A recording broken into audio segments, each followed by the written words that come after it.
جسم ہے، آنکھ بینا ہے، دیکھتی ہے، مگر اس کا سارا جو جسم ہے وہ نابینا ہے، سارا جسم نابینا ہے۔ اب کان ہے، یہ سماعت کرتے ہیں، مگر سارا جسم بہرا ہے۔ انسان کی زبان کلام کرتی ہے، مگر سارا جسم جو ہے وہ گونگا ہے۔ اسی طرح ہی یہ سارے معاملات انسان کی زندگی کے اندر، انسان کے جسم کے اندر موجود ہیں، یعنی ہر چیز دوسری چیز کی مخالف ہے۔ آنکھ کان کی مخالف ہے، کان ناک کا مخالف ہے۔ اسی طرح ہی یعنی معلوم یہ ہوتا ہے کہ پورے کا پورا جسم ایک ضدین کا مجموعہ ہے، یعنی ساری ضدیں جمع ہو گئی ہیں اور اس کا مجموعہ جو ہے وہ انسان ہے۔ یعنی کوئی بھی عضو انسان کا ایک دوسرے کے ساتھ مترادف نہیں ہے، ملتا نہیں ہے، ہر ایک چیز کے اندر متضاد پایا جاتا ہے۔ اب ان سب چیزوں کو، ان سب اعضاء کو جوڑتی کیا چیز ہے؟ کیا چیز ان کو مستحکم رکھتی ہے، جوڑتی ہے؟ ان سب چیزوں کو جو چیز جوڑتی ہے وہ روح ہے۔ وہ روح ہے جو انسانی جسم کے اعضاء کو جوڑ کر رکھتی ہے۔ جب تک روح موجود ہے اس وقت تک انسان جب آنکھوں سے آنسو بہاتا ہے، اس کے پیچھے سبب کیا ہوتا ہے؟ انسان کو کوئی نہ کوئی تکلیف ملی ہوتی ہے۔ جب انسان کو کوئی تکلیف ہوتی ہے، ہاتھ پاؤں ٹوٹ جاتے ہیں یا ہاتھ ٹوٹ جاتا ہے، اس وقت انسان کے قدم یہ نہیں کہتے کہ ٹوٹا تو ہاتھ ہے، ہاسپٹل کے اندر میں کیا کرنے جاؤں۔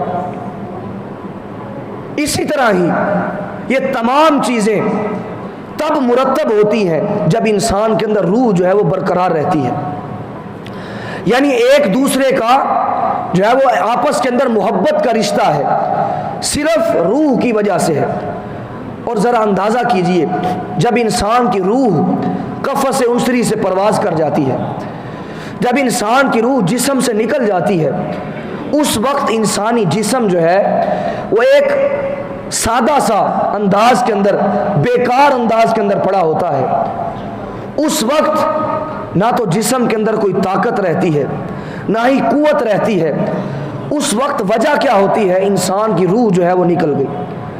اب اگر آپ اس کی زبان بھی کھینچ ڈالیں، زبان کے بھی ٹکڑے ٹکڑے کر دیں، تو اس کے ہاتھ حرکت کے اندر نہیں آئیں گے، اس کے پاؤں حرکت کے اندر نہیں آئیں گے۔ اب ان سب چیزوں کو جس چیز نے جوڑ کر رکھا تھا وہ چیز کیا تھی؟ روح تھی۔ اب روح جب نکل گئی تو انسان اسی طرح ہی جو ہے وہ بیکار آگ، پانی، ہوا، مٹی کا ایک سادہ سا خمیر جو ہے وہ موجود ہوتا ہے، مگر اس کے اندر جو قوت پہلے کی موجود تھی وہ اب قوت نکل جاتی ہے۔ اب جب یہ بات آپ نے سمجھ لی، اب یہ بات سمجھیے کہ گھروں کے اندر ماں باپ یہ انسان کی مخالف سمتیں ہیں، یعنی انسان، ہر شخص اپنی ایک حیثیت رکھتا ہے، اپنا ایک مقام اور سٹیٹس رکھتا ہے، ہر شخص اپنی ایک حیثیت رکھتا ہے۔ اب اس کو ماں باپ کے ساتھ محبت کرنا پڑتی ہے، رشتوں کو نبھانا پڑتا ہے، ماں باپ کا ادب کرنا پڑتا ہے، پیار کا سلوک کرنا پڑتا ہے، بہن بھائیوں کے ساتھ محبت کا سلوک کرنا پڑتا ہے، ہمسائیگی کے اندر جو لوگ رہتے ہیں ان لوگوں کے ساتھ محبت کا سلوک کرنا پڑتا ہے، گھروں کے اندر اپنی بیوی کے ساتھ محبت کا سلوک کرنا پڑتا ہے۔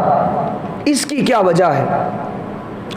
اب یہ سارے کا سارا معاشرہ، جس طرح حدیث پاک کے اندر آتا ہے، انسان سارے کے سارے جسم واحد کی طرح ہے، سارے کے سارے انسان جسم واحد کی طرح ہے، ایک جسم کی طرح ہے۔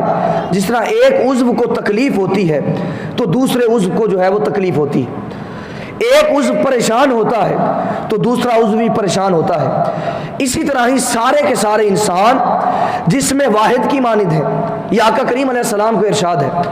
اب گھر کے اندر رشتہ داروں کے ساتھ جو محبت کا سلوک اور محبت کا رویہ برقرار رکھا جاتا ہے، ماں باپ کے ساتھ، بہن بھائیوں کے ساتھ، اپنی بیوی کے ساتھ، اولاد کے ساتھ، یہ سارے کا سارے ایک جسم واحد کی طرح ہے۔ اور اس کی روح کیا ہے؟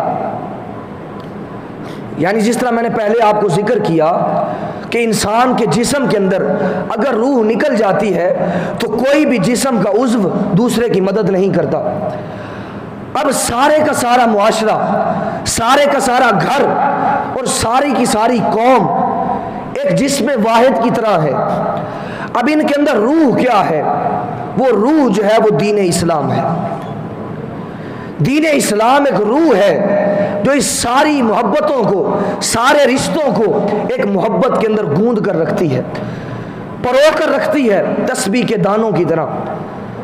جب اس میں سے دین نکل جاتا ہے، دین کے احکامات، اللہ اور اس کے رسول کے احکامات نکل جاتے ہیں، آقا کریم علیہ السلام کی سیرت مبارکہ جب انسان کی زندگی سے نکل جاتی ہے، اس وقت انسان کا جو جسم ہے وہ بیکار ہو جاتا ہے۔ دین جب تک برقرار رہتا ہے اس وقت تک انسان کے آپس کے اندر محبت ہوتی ہے، یگانگت کا جذبہ ہوتا ہے، اتحاد کا جذبہ ہوتا ہے، اور آپس کے اندر مل بیٹھنے کا جذبہ ہوتا ہے، خلق خدا کے لیے نفع مند ہونے کا جذبہ جو ہے وہ انسان کے اندر موجود ہوتا ہے۔ یہ سارے کا سارا دین اسلام کی وجہ سے۔